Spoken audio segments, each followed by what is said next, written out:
Hello everyone, my name is Kuldeep Singh Rathore and welcome in गेटवाला platform. Guys, आप सबको पता है आपके करियर से रिलेटेड कोई भी इंपॉर्टेंट अपडेट या इन्फॉर्मेशन होती है टाइमली बेसिस पर आपको प्रोवाइड कर दी जाती है गेटवाला के प्लेटफॉर्म पर।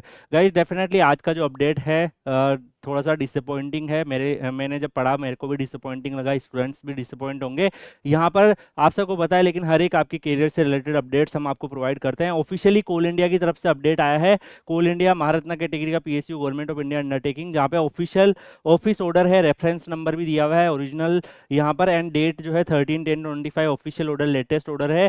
यहाँ पे बोर्ड ऑफ डायरेक्टर्स का जो मीटिंग हुआ था 4/8/3, जिसमें ये डिस्कशन किया गया था 8 अक्टूबर को, आइटम नंबर 483.4 जो कि रिक्रूटमेंट जो है मैनेजमेंट ट्रेनी की लेकर इंजीनियर्स के लिए, उसके रिगार्डिंग डिस्कशन था। तो इस रिक्रूटमेंट में मैनेजमेंट ट्रेनी जो है उसकी जितनी भी इंजीनियरिंग डिसिप्लिन की रिक्रूटमेंट है, माइनिंग को छोड़ के वो सारी जो है अब गेट से रिक्रूटमेंट होती थी पहले, अब उसको जो है वो सीबीटी बेस्ड एग्जामिनेशंस मोड में करेंगे 2025 ऑनवर्ड्स। तो यहाँ पे डिसीजन आ चुका है कि मैनेजमेंट ट्रेनिंग की जो ऑल इंजीनियरिंग डिसिप्लिन की जो रिक्रूटमेंट है, वो माइनिंग को छोड़कर सब जो है अब वो जो गेट से होती थी वो अब सीबीटी बेस्ड एग्जामिनेशन से होगी। और जो गेट बेस्ड रिक्रूटमेंट चैनल जो है वो माइनिंग के लिए चलता रहेगा, बाकी जो रिक्रूटमेंट है वो सीबीटी बेस्ड एग्जामिनेशन के मोड में होगी। अगर आप देखोगे ऑफिशियली सारे जो डिस्ट्रीब्यूशन है, सारे जो लाइक इनके ऑफिशियल से, उसमें भी ये डिस्ट्रीब्यूशन हो चुका है। हिंदी में भी सेम इन्फॉर्मेशन आपके लिए अवेलेबल है। तो यहाँ पर मैं आपको बताना चाहूँगा गाइस, कोल इंडिया का ये जो डिसीजन है, यहाँ पर डेफिनेटली कई सारे गेट एस्पिरेंट जो है इसके रिगार्डिंग सोचेंगे कि कोल इंडिया अब सीबीटी बेस्ड एग्जाम से लेगा, जो कि जनरली गेट से लेता था।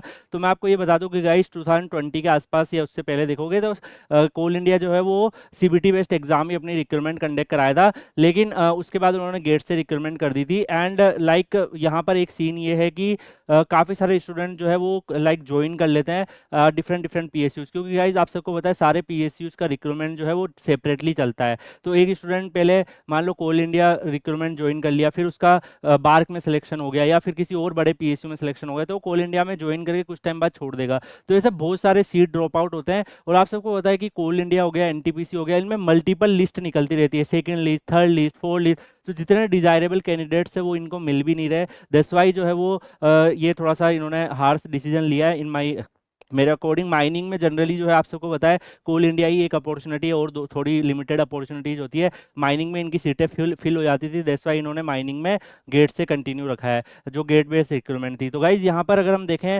आपने देखा होगा कि कई सारे मेजर पीएसयूज का ऐसा थोड़ा शिफ्ट आपको देखने को मिल रहा है। और उसका मेन जो यहाँ पर कंक्लूजन निकल के आ रहा है वो यही है कि स्टूडेंट जो टॉपर्स होते हैं वो मल्टीपल डिफरेंट डिफरेंट ऑर्गेनाइजेशंस में सेलेक्ट हो जाते हैं। फिर वो मान लो कि जुलाई में उनका जो है कहीं सिलेक्शन हो गया, जुलाई में उन्होंने ज्वाइन कर लिया, सितंबर में किसी बड़े पीएसयू में हो गया तो उन्होंने छोड़ दिया। अब वो जो उनकी सीट ड्रॉप हो गई है उसमें वो ऑर्गेनाइजेशंस के रिसोर्सेज भी थोड़े वेस्ट हो जाते हैं, और उसके बाद वो ऑर्गेनाइजेशन जो है वो लाइक उस जगह पे फिर वापस फिल करने के लिए उनके पास ऑप्शन नहीं रहता है। तो थोड़ा सा जो है यहाँ पर प्रॉब्लम अराइज हो रही थी, इसी के लिए इन्होंने डिसीजन लिया। डेफिनेटली जो गेट से स्टूडेंट्स प्रिपरेशन कर रहे हैं उनके लिए थोड़ा सा डिसअपॉइंटिंग होगा, बट मैं आपको यही बताऊंगा कि यार देखो, जो डिसीजन है उसमें हम अपने लेवल पे भी ट्राई करते हैं कि चीज़ें जो है वो आप लोगों के स्टूडेंट्स के फेवर में रहे, बट फाइनल जो डिसीजंस होता है वो तो ऑर्गेनाइजेशंस के ही होता है, चाहे ओएनजीसी हो, चाहे आईओसीएल हो, चाहे कोल इंडिया हो। और अभी आपने देखा होगा कि एनटीपीसी का भी शॉर्ट नोटिफिकेशंस अभी जो है गेट 26 के बेसिस पे नहीं आया है।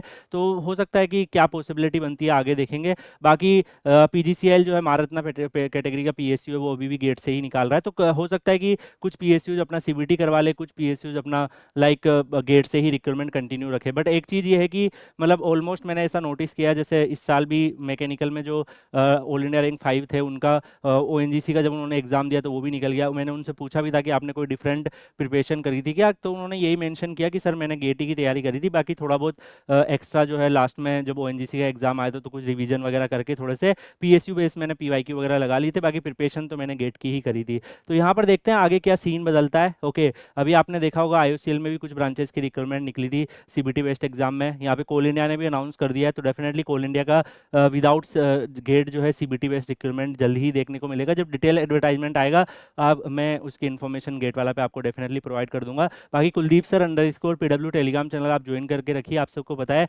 आपके करियर से रिलेटेड जितनी भी इंपॉर्टेंट अपडेट्स और इन्फॉर्मेशन आती है वो Kuldeep sir underscore PW Telegram channel पर आपको शेयर कर दी जाती है। बट एटलीस्ट यहाँ पे जो है बाकी पीएसयूज में स्टूडेंट्स वेट ही करते रह जाते हैं, बट एटलीस्ट कोल इंडिया ने टाइमली बेसिस पे इन्फॉर्म कर दिया कि वो आगे क्या करने वाले हैं, तो बाकी पीएसयूज को भी थोड़ा क्लियरिटी देनी चाहिए कि उनके क्या डिसीजन है। बाकी ऐसा कुछ ऑर्गेनाइजेशंस गेट से भी ले रहे हैं। अभी मैंने आपको रिसेंटली एक वीडियो दिया जिसमें जिन जिन पीएसयूज ने अनाउंसमेंट किया है उसका मैंने आपको बता दिया है। जो थ्रू विदाउट गेट आ रही है वो भी मैं बता दूंगा, एक वीडियो में आपको कवर कर दूंगा जिसमें विद गेट कौन सी आ रही है, विदाउट गेट कौन सी पीएसयूज आ रही है इंजीनियर्स के लिए, फ्रेशर्स के लिए, वो सारी अपॉर्चुनिटीज में डिस्कस कर दूंगा। बाकी तो देखो ऑर्गेनाइजेशन का डिसीजन रहता है। Will also try through the email और मल्टीपल तरीके से हम ट्राई करते हैं कि आपकी चीज़ें फेवर में रहे, बट फाइनल डिसीजन तो ऑर्गेनाइजेशन का ही होता है। आपका क्या व्यू है जो ये चीज़ें हुई है उसके ऊपर, एज ए स्टूडेंट आप क्या सोचते हैं, कमेंट सेक्शन में बताइएगा। बाकी Kuldeep sir _ PW Telegram channel join कर लीजिएगा।